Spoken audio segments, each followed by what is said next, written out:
Now, to revise a little bit about this morning's talk so that we're all up to date, I have been discussing the role of a certain person called the Joker. The Joker being the one who has insight into the fact that all our social institutions are games. The social game is played with an initial rule. The first rule being, this game is serious, or this game is not a game. And therefore there is a tendency within society to resist very strongly any notion that what it is doing is not altogether serious. And at a still deeper level, beneath the level of social institutions, there is also the recognition on the part of the Joker that the basic forms of nature are also games.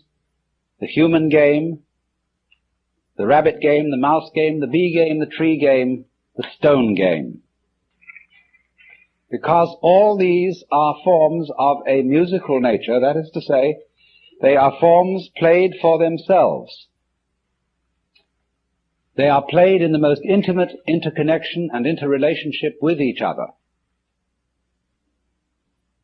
But they don't have any purpose beyond what is happening, in the same way as music and dancing.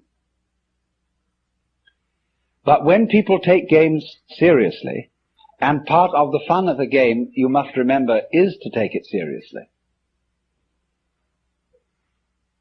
they acquire an attitude which strikes the Joker as being half funny and sometimes a little pitiful. A good Joker is inclined, really, not to laugh at people, because if a person is terribly seriously involved, in the sense of the kind of person we call colloquially a square, the Joker feels sorry for them because they live a deprived life.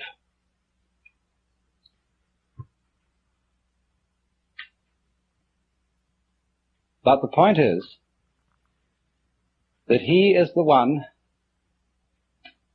who is a wild man, which is to say, he has no fixed role. He can play, as the Joker can in the deck of cards, any role. And in a way, in that sense, all of us are roles of the Joker. Because the real Joker, of whom any human Joker is a manifestation, the real Joker is Brahman, is the ultimate player of the game, the divine ground of the universe. So then, if you look upon the world as play, as what the Hindus call the Vishnu Leela, Vishnu being one of the names of God, and Leela meaning sport or play, from which we get our word lilt, then Vishnu or Brahman is the big Joker, and anyone who realizes this is the little Joker.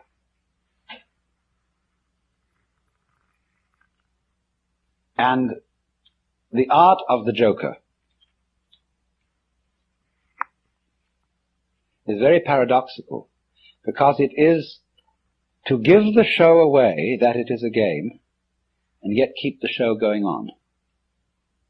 There is something about a Joker of a now you see it, now you don't character. So that even when somehow you find in studying all these Hindu and Buddhist texts, that when they're discussing one's awakening to the very final secret, somehow there is the feeling of, well, what did we get? because you step into a new dimension. You see from the standpoint of this sort of awakening that really and truly you were awakened all the time. Imagine going through a gate in a wall. Here is this great barrier. You walk through it, you turn around, and the wall and the gate have both disappeared. And you see you were always there. One of the most extraordinary things that happens in entering into a sort of mystical state of consciousness, one of the most delightful things about it is the discovery that you don't have to stay in ecstasy. That ordinary consciousness is all right too. That is part of the whole total fitness of things. You see that everybody is, as it were, right in the place where he stands. Imagine a pearl necklace, how it's arranged. Down in the center they put the big pearls, and then they trail off slowly until there are very tiny pearls at the back. And so it doesn't matter whether you're a big pearl or a little pearl. You all constitute the harmony of the whole. So they say in Zen Buddhism, a long thing is the long body of Buddha, a short thing is the short body of Buddha. Or in the spring scenery, there is nothing superior, nothing inferior. Flowering branches grow naturally, some short, some long. So from that standpoint, you see, everybody is seen to be a perfect manifestation of the Godhead, or of the void, or whatever you want to call it. Everybody. And even though the very fact that they don't know it, and that they're unhappy, that they quarrel, etc., etc., etc., is still a manifestation of this. The whole thing is seen like this. Just as I was discussing the balances of a garden in which the birds eating the worms and the snails eating the lettuce, all these processes of conflict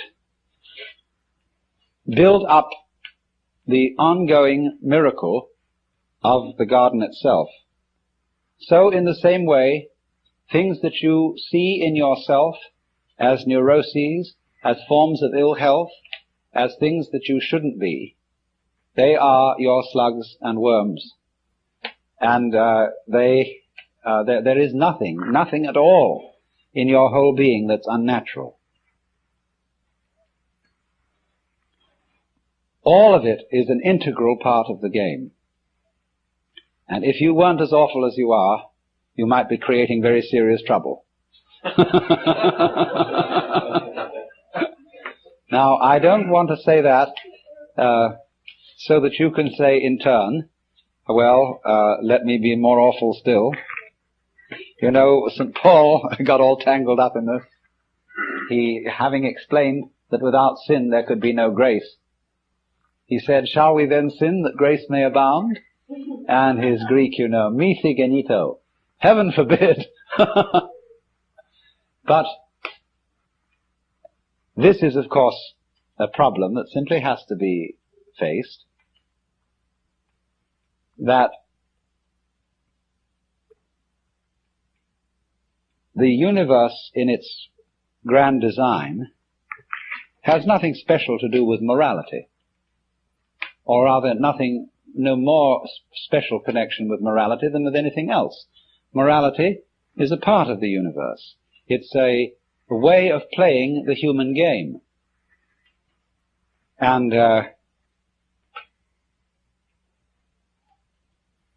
but the thing itself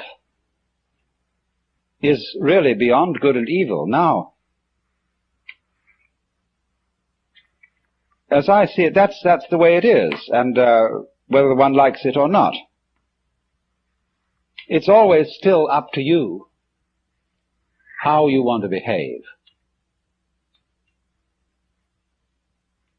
If we try to get people to behave decently, by scaring them and saying that if they don't behave decently, they'll be out of sorts with God, this doesn't help at all. Because it merely inculcates a new kind of fear and a new kind of false basis for morality. One can only be moral because you like to do it that way. There really is no other reason whatsoever. And to try and find other reasons always perverts morality. In just the same way, the powers of the universe, the power of fire, the power of electricity, the power of steel, they are neither good nor evil. You can use either one for the blessing of people or for their destruction. And so the truth itself, I mean, the foundation reality of the world is something like that. Although it does have this certain edge to it, and so does all human activity. And the edge is something like this. Those powers that we call positive are always in a process of overcoming those that we call negative. It's the nature of the positive to win and the nature of the negative to lose. But win and lose always go together. Nobody wins unless somebody loses. Nobody loses unless somebody wins. Their relationship is transactional in the same way as buying and selling. But if it were the other way round, you see, if the negative were always in the situation of overcoming the positive, you would get a universe that would not be a continuing game. It would be 100% tragedy. Now you know that in ancient times all kings had at their courts a court fool. And sometimes it probably was true that the fool was a crazy person who had a peculiar capacity for making inappropriate remarks. And there's something about inappropriate remarks that can be very funny. I remember as a child we used to play a game in which we had first of all a booklet with a story in it, but every now and then a word was left blank. And then you were given a pile of cards that were shuffled around the players, and in turn, as the story was read by one person, the players turned up whatever card they had and said the word. And the most extraordinary things happened. And in this way, of course, the person who could make inappropriate remarks at the right moment can sometimes bring the house down. But actually, as time went on, the function of the fool became more sophisticated than that. And he became a person whose function was not simply to make jokes and to be a funny man, but to remind the monarch of his humanity, so that he would never, never get too stuffy. You remember perhaps the lines in Richard II, where the king says, within the hollow crown that rounds the mortal temples of a king, keeps death his watch. And there the antic sits, the antic being the court fool. And there the antic sits, scoffing at his state and grinning at his pomp, allowing him a little time to monarchize, be feared and kill with looks. And then at the last comes death, and with a little pin bores through his castle wall, and farewell, king. See, that was in a way the function of the fool. He was reminding you of your finitude, of your mortality, and death at the end, in somewhat the same way as monks used to keep on the desks in their cells a grinning skull. And all this is, of course, nowadays thought very morbid, because today we repress death very, very strongly. And the whole function and role of the mortician in our culture is to pretend in some way that death doesn't happen. He's a husher-upper. He sweeps you under the carpet at considerable expense. Now then, I try to think whether there is any institution in modern society that really corresponds to the court fool. And there isn't. There is, of course, the political cartoonist, there is the satirist, there is the commentator, but he doesn't sit in the president's office. And the president can ignore him altogether if he so chooses. We don't like, nowadays, anyone to suggest that our social institutions are not altogether serious. We can't stand it because we are much too insecure. And this is a very dangerous state of affairs. And so it really is high time that in many ways the institution of the fool was reintroduced. I want to point out a parallel to this. In some ways, the fool, or the joker, and the monk have a parallel function. The monk is a person who abandons society.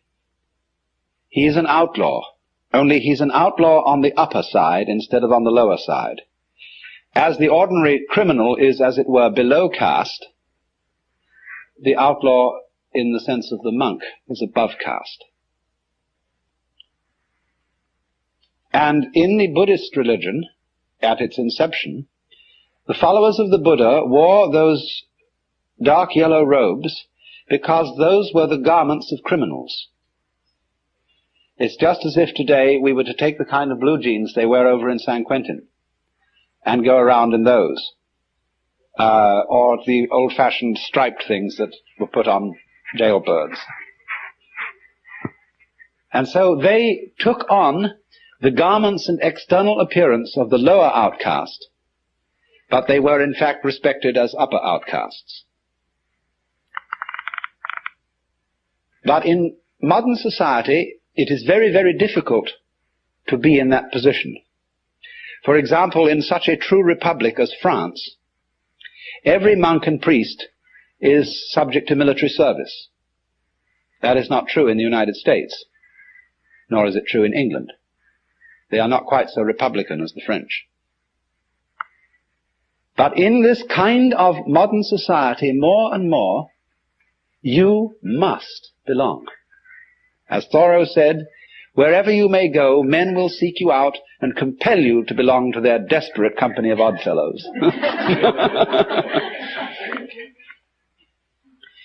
And the monks that exist today, Catholic monks and Anglican monks, are really a little bit of a freak in our society. They represent, in other words, the opinions and the discipline of a particular sect. They are not really, they have no actual official and social recognition.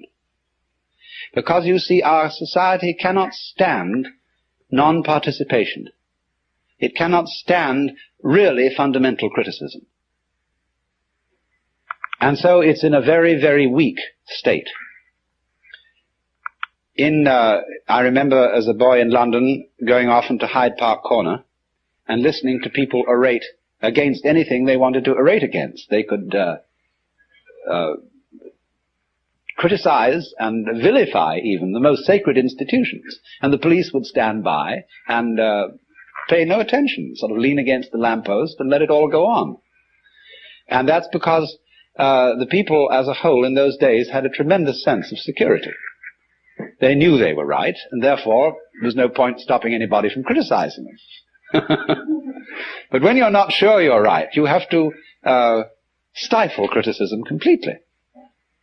And the worst kind of criticism is the person who pokes fun.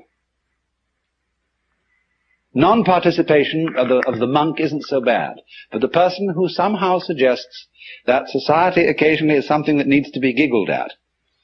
You see, this is the whole position. The joker doesn't outrightly deride things.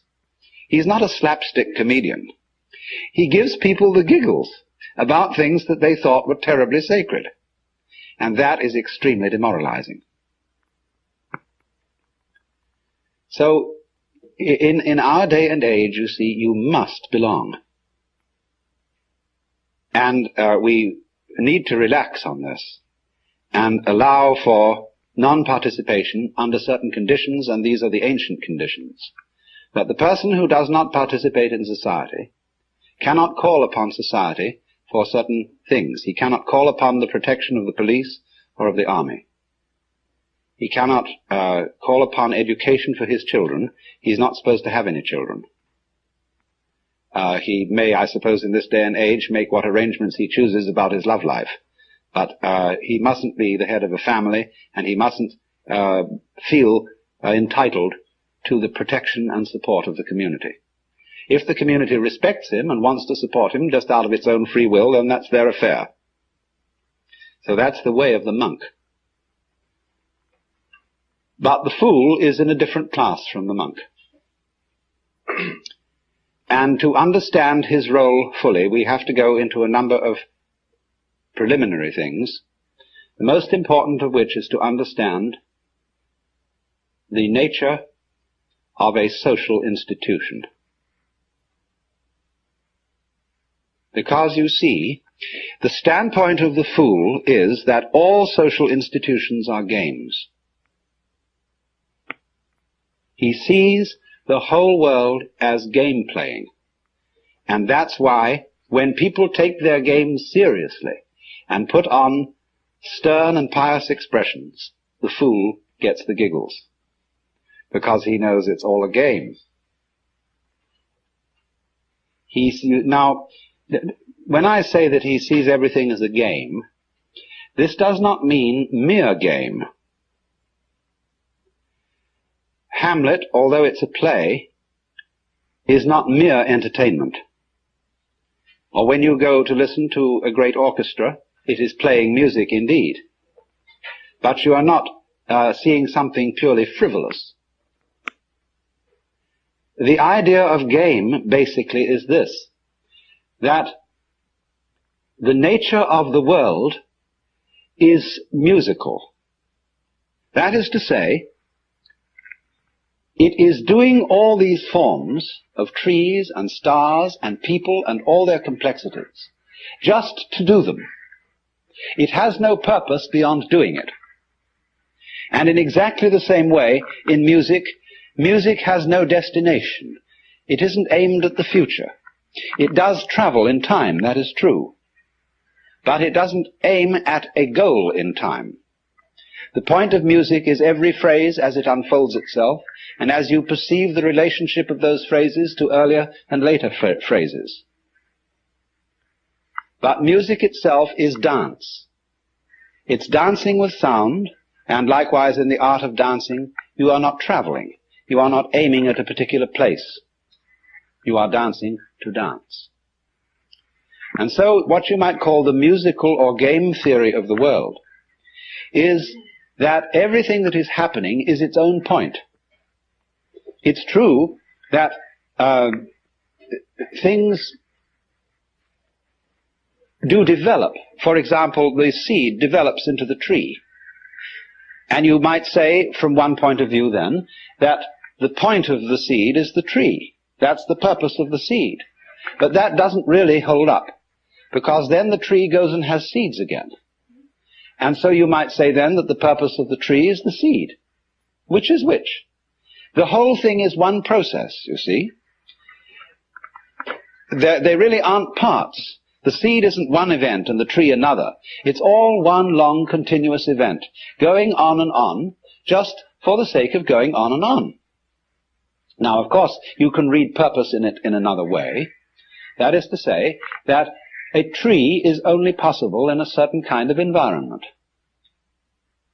There have to be, for there to be trees, there has to be a certain kind of temperature, a certain kind of atmosphere, and there have to be insects, and there have to be bacteria in the soil, and there have to be weeds, there have to be birds. All kinds of things are necessary if trees are to live. So you could say this is symbiosis, that the tree lives to look after the birds and provide them with perches, that the birds live to eat the worms which might destroy the roots of the tree, and so everybody lives to support everybody else. Well, the word to, or in order to, is not quite correct. It's a little clumsy. What we should see rather than that is that the whole relationship of trees and birds and worms and bees and so on is a network. And every aspect of the network, you might say every part of it, depends for its existence on every other part. That means, you see, that the network as a whole is a single organism. Just as in your own physical body, and you call yourselves a single organism, there are billions of creatures of very different kinds, and they're all running around inside your bloodstream and doing their stuff. They're having battles, love affairs, all kinds of things, and this huge variety of stuff going on constitutes your life as an individual. And so in turn you are some kind of a little wiggle in some other sort of stream which constitutes a larger organism yet. And but really and truly, this tremendous network doesn't have any separate parts. It's not like a machine. A machine is a lot of separate parts that are put together. Whereas this is different. The parts of this machine, of this network, don't come into it from outside. I mean, when you drive your car up to the shop and you want a new carburetor or something, they pull the old one out and they take another one off the shelf and jam it in. So it comes off the shelf into the car. But in this network of life that we live in, things don't come in from outside.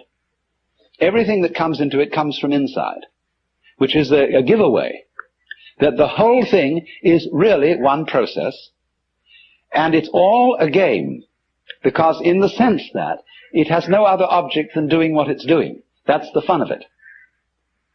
But it plays, you see, parts. It varies itself. And in playing always involves a certain element of make-believe, that is to say illusion, and the word illusion is from the Latin ludere, to play. It involves the illusion of the parts being separate. And so then, there are these variety of games: the tree game, the beetle game, the butterfly game, the bird game, the cat game, the people game, the human game. And if you will look on all these things as differentiated in the same way as chess and backgammon and football and hockey and polo, or as rumba, waltz, twist, minuet, or again as concerto, partita, fugue, sonata, you will begin to see that it's a perfectly reasonable attitude to look at the world as a game system. Now, you see, we're looking at the fundamental games of what we call physical and biological entities or events. But over and above those, we have the social institutions, the subdivisions of the human game. Now then, the social institution is of many kinds. It's not simply things like marriage and the family, the various forms of government, the institutions of the government, like the public health department. It's not just things like hospitals and banks and business corporations. It's not even money only. That's a social institution. So are all our weights and measures, our systems of timing, our clocks. And you see, what makes these things social institutions is that they are, in another sense, conventions, things that we agree upon. From the Latin convenire, to come together. We come together in agreement about where the equator is and where longitude 0 is. And by agreeing about these things, we can order our lives, order our communal intercourse.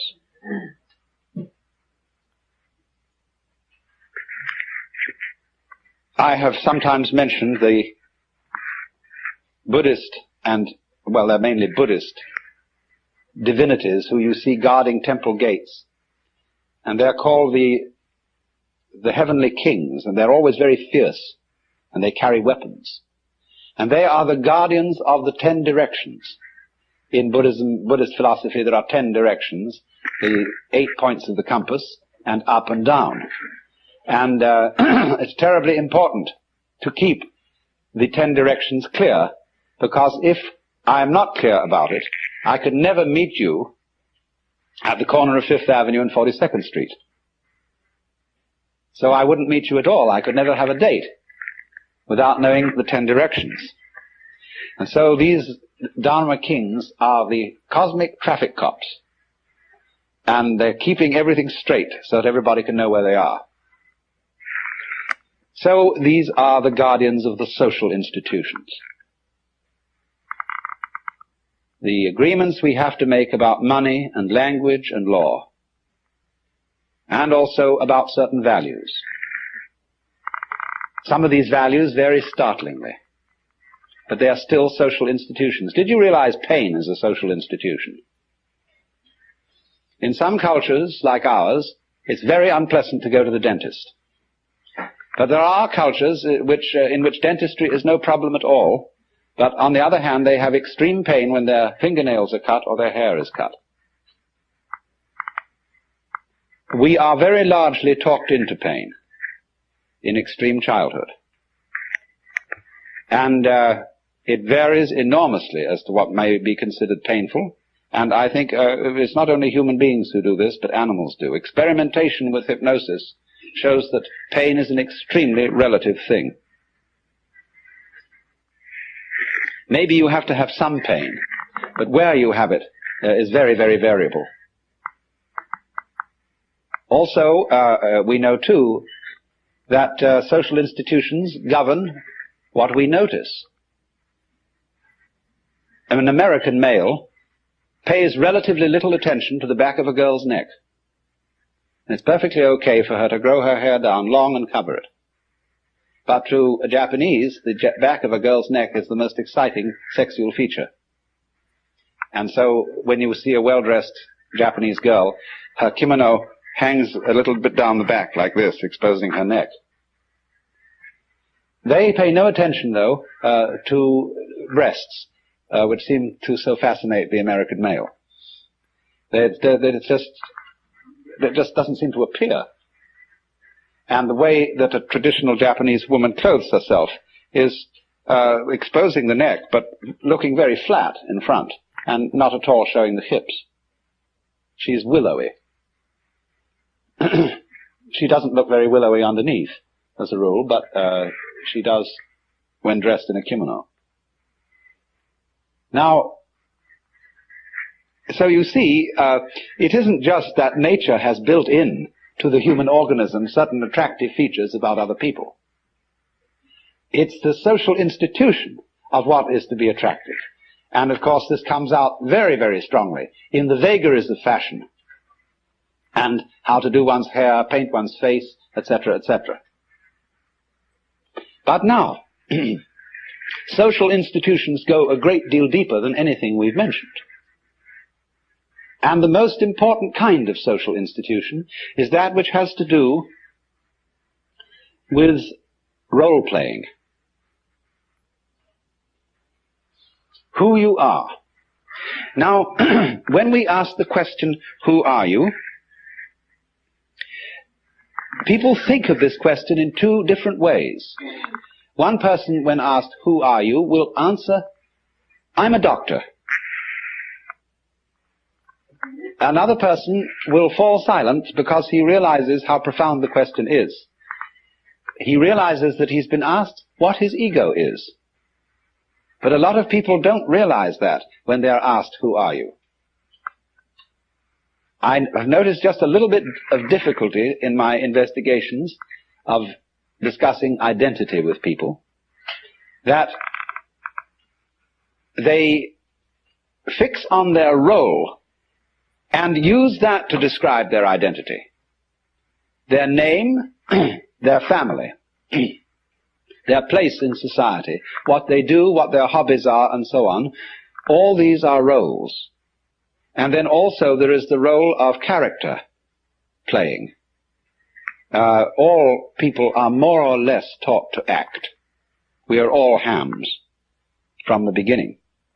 And we were schooled in acting in our childhood, although it wasn't called that.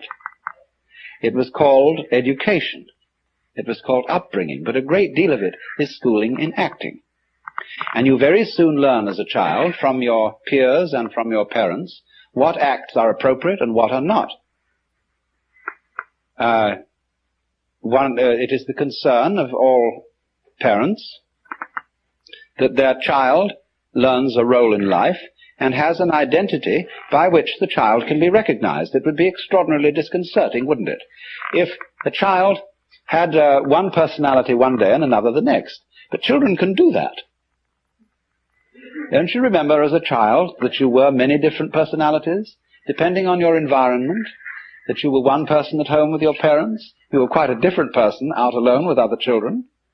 Then when you went to visit your uncle and aunt, you were somebody else altogether, and so on. And finally, the whole trend of education is to shake all this down and make you more or less constant in every sort of social environment that you enter, so that everybody knows who you are. Otherwise it's disconcerting, you see. So we are made to believe that we have a real self. That is to say, somebody who we really are and whom we have to find. To find yourself, to settle down, to grow up, you see, means to fit into a role. And there are a lot of people, you see, who are troubled in our society and who seem to be misfits and are terribly unhappy because they just can't find the role that they're supposed to fit. They don't know who they are. There is an inner pandemonium and conflict. But it's obvious, isn't it, that the role you play is a social institution. Because you can't be an object to your own consciousness, at least not in the ordinary way. You are a subject from your own point of view, and you can only become an object to the extent that you adopt the attitudes that other people take towards you. Other people, from the beginning of life, are mirrors, and by the way they respond to you, you begin to learn what they think of you, and therefore who you are. We all tell each other who we are. And so the role we play, the identity that we have in that sense, is a social institution. But going further, there is the ego itself. There is this feeling that inside us there is an I center which receives experience and directs action. And this is the inmost myself. And we have all, of course, been taught in this day and age that if this is not our soul, it is a function of our body, it is a chemical sort of efflorescence of the brain, the feeling of I. Now, as I have told many of you before in various ways, this sensation of being a separate I, cut off from all other I's, is an illusion. It's a pure hallucination, because that is not the way we are functioning physically. We are functioning physically not as separate entities, but as beings that live in such a close relationship with everything else that there really is no way of dividing us from it. And so you see the mystic in all times and places discovers the illusory nature of this ego and realizes with a glorious shock that the true I myself, the thing that one really is fundamentally,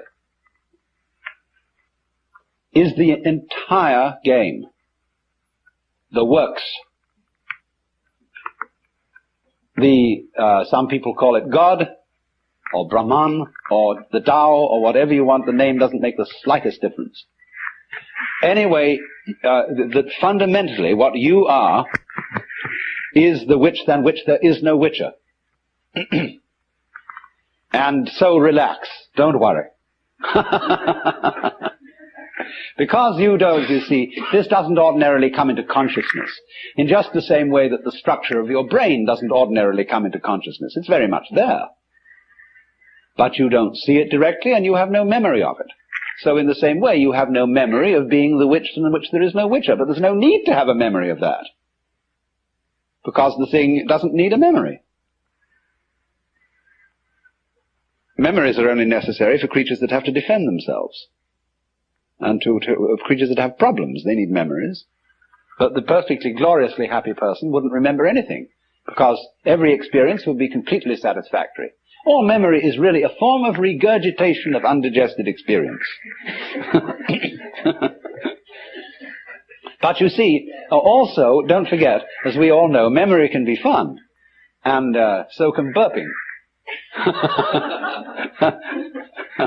And but memory isn't necessary for the whole thing, except in certain brief forms of memory, where the continuance of anything at all, you see, of any particular form, is a sort of memory, in the sense that it's a repeated gyration of certain physical vibrations. But it's possible, you see, to wake up and realize that your ego is a game, and that what we call the necessity for survival is also a game. But society is playing a very, very weird game, the first rule of which is this game is not a game. This game is serious. And so the great social institutions that we inherit from the past, like the church, are places to be serious. I don't think there ever was a jester in church. Of course, the church formed itself around a particular jester, and who couldn't be stood and so had to be crucified. It was just too much. But the whole attitude, you see, of the church is that you are standing in the presence of the most serious God the Father, who really is in earnest and no fooling, you see. And everybody has to keep a straight face. And so also in the court of law. In our excessively serious society, I was giving evidence not so long ago, and the two defendants were smiling at each other. And the judge suddenly rapped his gavel and said, "You young men ought to realize that you're on trial for a very serious crime, and it's no joking matter. And I want to see proper behavior and conduct in this court." And the attorney stood up and said, "Your Honor, this is the first time they've ever been on trial, and they're not used to these things." And he said, "Well, it's about time they learned."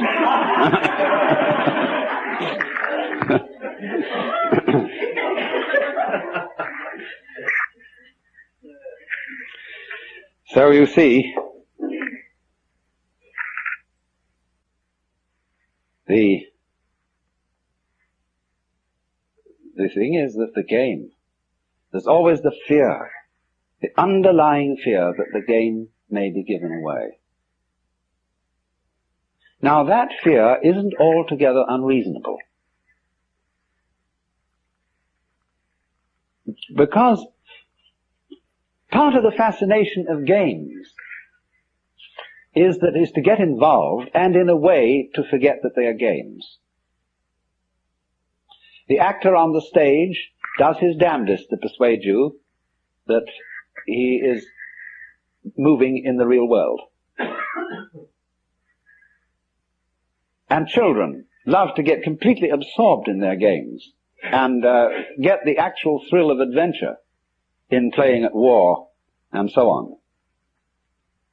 And you see, one reason why people don't really want to know the future, why a really expert fortune teller gives most people a little bit of trepidation, is that if you know what the future is going to be, it is less worthwhile going ahead towards it. If you know the outcome, why bother? See, this is one of the ways we are trying to stop war. The RAND Corporation is trying to make computer systems that at any immediate future date can predict the outcome of a war, so that it won't be necessary to fight it. So if we did fight, this would happen. So the person who gets the winner claims a diplomatic advantage, and we go on.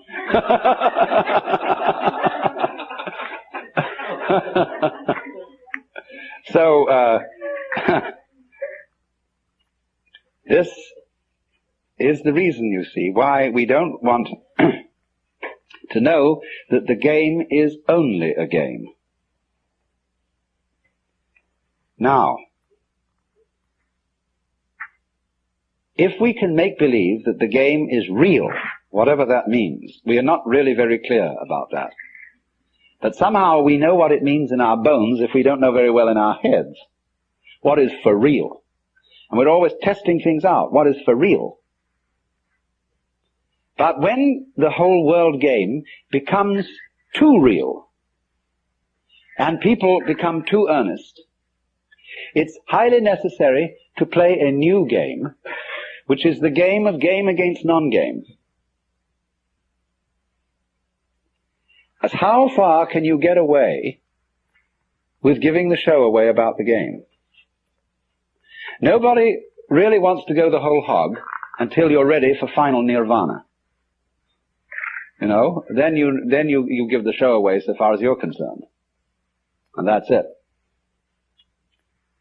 But in the meantime, the fascination of seeing how to put together, knowing it's a game, and still playing it.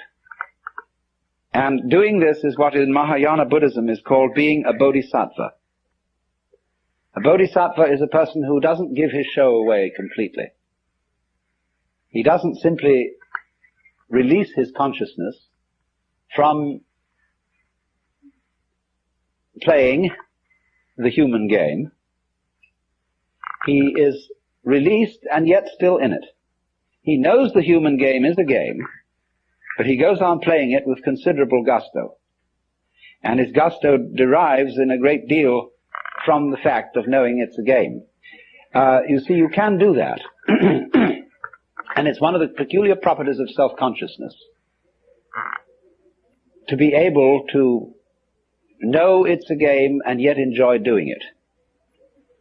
It's like being happy and knowing you're happy. Now, a lot of people are afraid of that. They feel that if the moment they say, well, I'm happy, that it'll somehow stop. That it'll be like being too conscious of digesting your food. There is a point there where enjoying dinner, it very slowly merges into disgust. But it needn't be like that. The real gourmet never gets into that bind. And so in the same way, the doing something, being happy and knowing that you're happy, has about it a certain quality of what I would call resonance. For example, if I talk in a room which is completely soundproofed, it's terrible. I can't stand it. There's no resonance. No little tiny echo. I feel I'm talking into the proverbial wet blanket. But if there's a little resonance, if there's a feedback, you see, that makes the thing go vibrate a bit more than it ordinarily would, so one gets feedback from an audience. And it's much easier to talk to an audience than it is to a microphone, because there's feedback. And so consciousness is feedback. So for that reason, your voice sounds better when you're singing in the bathtub than it does when you're singing out in an open room, because you get resonance. And so we put resonators, like say a guitar or a violin has a sounding box in it. That's a resonator to make it echo a bit. And so great churches at one time were, or still are, built by acoustic experts. So concert halls, to give them the proper resonance. But when resonance gets too much, you know, it starts chattering. It gets a system of echoes set up. And some of the old cathedrals which weren't built with acoustical knowledge, you can hear the echoes of a choir going on forever and ever and ever. It sounds very marvelous from a certain point of view, but it's not from a musical point of view. It's a kind of it's more sentimental. And we used even to be taught to sing in church with an echo technique in the voice. So that even if you weren't in a great cathedral with its echoes, you would slightly sound as if you were. Isn't that trickery for you? That's real showbiz. So, to play the game, and to know it's a game, can be quite fascinating.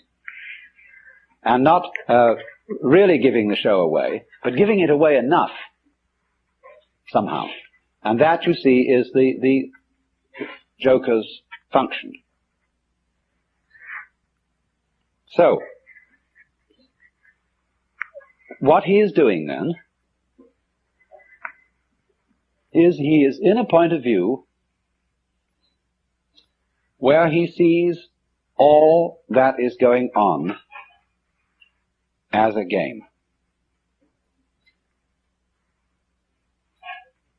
He doesn't take anything seriously. But don't forget that that doesn't mean that he is simply shallow and frivolous. Because, for example, if somebody were to say to me, I love you, and I turned to them and said, are you serious? She might say, no, I'm sincere. Because love isn't necessarily serious. You see, we use the word serious very frequently, where we should be using the word sincere. And the lack of proper delineation between these two words causes a great deal of confusion. It's like the confusion about the word must. You must do this, whether it's a commandment or whether it's a condition, a state of affairs that simply is so. And so in the same way, we need a clarification of must, and we need a clarification of serious. And it can be divided down into serious on the one hand, or sincere on the other. What is sincerity? Sincerity is being integrated, being all of a piece. Now you see, we often think that the person who doesn't take life seriously isn't all of a piece. That is to say, his heart's not really in it. He is out here living, you see, and going along and talking to people. But the feeling is of an insincere person, there's something in the back of his mind that isn't participating. That's what worries people about actors. Are they acting in real life? Are they still playing the part? Is this person I'm introduced to as Charlie Chaplin the same man as, or different from the funny little man with the derby hat? And so actors occasionally bother and bug people, and people may be apt to say, well, they're always on the stage. They are never really genuine. And we have a feeling, when we know when somebody is being genuine, see? But mark it, when you know somebody is being genuine, they are not necessarily being serious. They're not necessarily being grave or solemn. What I want to give the idea of is sincere laughter. And also sincere play. There is a perfectly sincere laughter. And it may be, ideally, the sincere laughter expresses a spirit of irrepressible gaiety. And it is not, in other words, a defense mechanism. Laughter is often a defense mechanism. We laugh, what we call a nervous laugh, or laughing someone to scorn can very often be a forced laugh that isn't really funny at all. But the real laugh is, of course, the resolution of anxiety. The anxiety is serious. And anxiety is a state of palpitation, of the trembles. Anxiety comes upon us when we cannot decide which way to go, or which way things are going to go. And so we tremble between alternatives. Now, because, of course, we tremble between alternatives because we are under the illusion that it matters very much which of these two things happens. Now, once one has seen the nature of the game, you realize that it matters superficially which of these two things happens, but it doesn't fundamentally matter because all negative things pair with positives. There is no positive without negative, and there is no negative without positive. I heard a very amusing story, which kind of goes with these rugs. The question is a zebra a yellow horse with black stripes, or a black horse with yellow stripes? The answer is it is an invisible horse, which has been striped yellow and black so that people won't bump into it.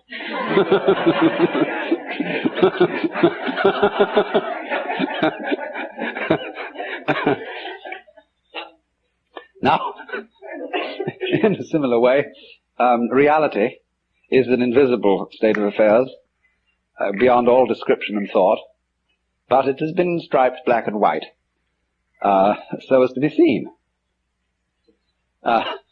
And this is life and death, up and down, sound and silence, the whole vibratory character of being. And the game, the fundamental game that the universe is playing, is to forget that this is so. You see, what you might say in theological language, the invisibility of God is his self-forgetfulness. And the visibility of the world is the game being played. Now, the nature of the game, I think I've told some of you this before, but I see some I haven't. The nature of the game is, let us pretend that the positive and the negative are not really identical.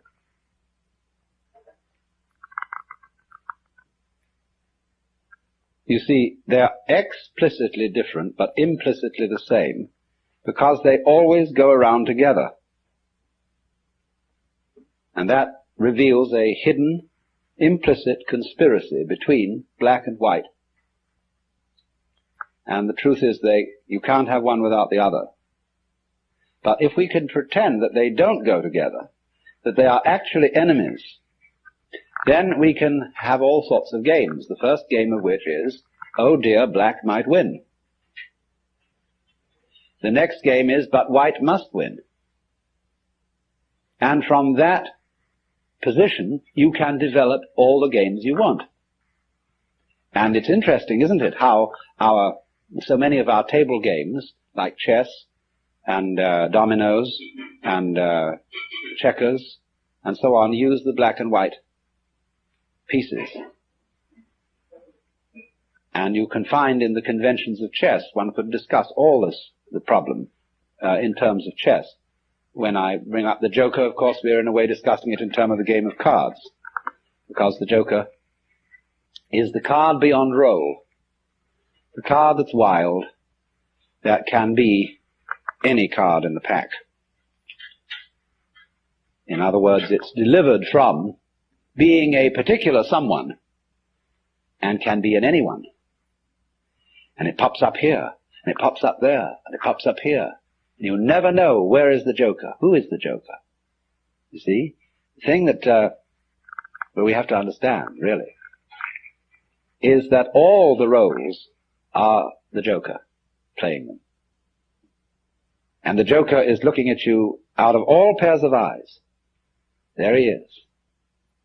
Only he's pretending very often that he's not the joker at all. Oh no, this is just me. I'm not the joker. Where is the joker? Well, let's have an intermission.